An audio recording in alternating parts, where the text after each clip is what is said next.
Fake Saudi Prince Anthony Gignac jailed for $8 million fraud. Script taken from BBC News. For years, Anthony Gignac lived a life of luxury fit for a royal.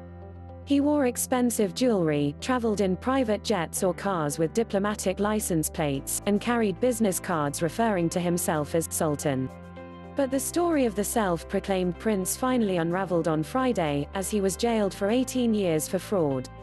A Florida judge said Gignac, 48, was a con man who posed as a Saudi royal to swindle $8 million (£6.3 million) from investors.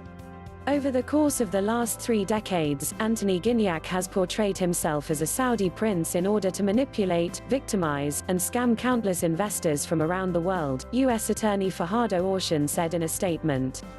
As the leader of a sophisticated, multi-person, international fraud scheme, Gignac used his fake persona, Prince Khalid Bin Al-Saud, to sell false hope.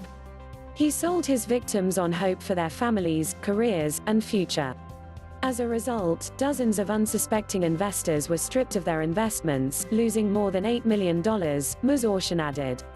Born in Colombia, Gignac was adopted by a family in the U.S. state of Michigan at the age of 7.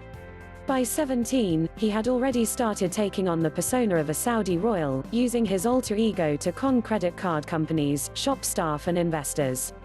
According to court documents, he has been arrested 11 times in the past 3 decades for prince-related schemes. From as early as May 2015, he has been using the name Khalid Bin Al-Saud, the U.S. Attorney's Office for the Southern District of Florida says. To support his fraudulent persona, he purchased fake diplomatic license plates and papers for his bodyguards. He wore traditional Saudi clothes and expensive rings and watches. He often traveled on private jets or luxury yachts, and collected expensive artwork. His fake life was chronicled on an Instagram account, where he shared photos of his dog sitting in designer bags and Saudi royals with captions like, "My dad." When meeting with investors, he would refer to himself as a prince and demand that royal protocols such as gift-giving were followed. Prosecutors said Gignac used his fake royal persona to convince people to invest in non-existent business ventures around the world.